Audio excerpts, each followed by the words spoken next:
আন্তর্জাতিক অপরাধ ট্রাইব্যুনালে শেখ হাসিনার বিরুদ্ধে দায়ের করা মানবতা বিরোধী অপরাধের মামলায় দ্বিতীয় দিনের মতো সাক্ষ্য দিচ্ছেন এনসিপি নেতা ও জুলাই আন্দোলনের অন্যতম সমন্বয়ক নাহিদ ইসলাম। দর্শক, আপনাদের সরাসরি নিয়ে যাচ্ছি ট্রাইব্যুনালে। সেখানে আছেন বিশেষ প্রতিনিধি আহমেদ সরোয়ার। সরোয়ার, ট্রাইব্যুনালের আজকের কার্যক্রম সম্পর্কে জানাবেন।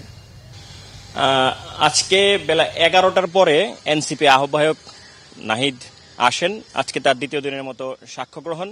তবে আজকে 3 সদস্যের ট্রাইব্যুনাল না, বিচারপতি একজন আজকে অসুস্থ থাকে। 2 সদস্যের ট্রাইব্যুনালে নাহিদ ইসলাম তার দ্বিতীয় দিনের সাক্ষ্য দিচ্ছেন।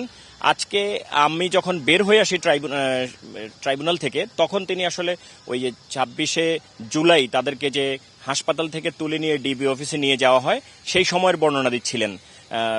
নাহিদ ইসলামকে হাসপাতাল থেকে নাহিদ ইসলাম এবং বাকেরকে নিয়ে যাওয়া হয়, আসিফকে নিয়ে যাওয়া হয় এবং তার পরের দিন হাসনাত সার্জিস এদেরকে ডিবি অফিসে নিয়ে আসা হয়। তাদেরকে বিভিন্ন ধরনের ভয়ভীতি, হুমকি ধামকি যেগুলো দেখা হয়েছিল, এগুলো আসলে গণমাধ্যমের সৌজন্যে আমরা আগে থেকেই জানি।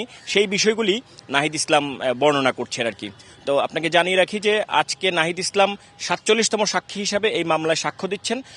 এর আগেও প্রসিকিউশন থেকে যা বলা হয়েছে, যেরকম বলা হয়েছে যে এর মধ্য দিয়ে, নাহিদ ইসলামের মধ্য দিয়ে তাদের সর্বসাধারণের সাক্ষ্য নেওয়া শেষ হয়ে যাবে। এরপর শুধু তদন্তকারী কর্মকর্তার সাক্ষ্য থাকবে।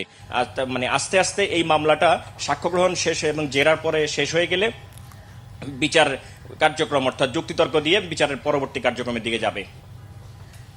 সরোয়ার, আপনাকে ধন্যবাদ।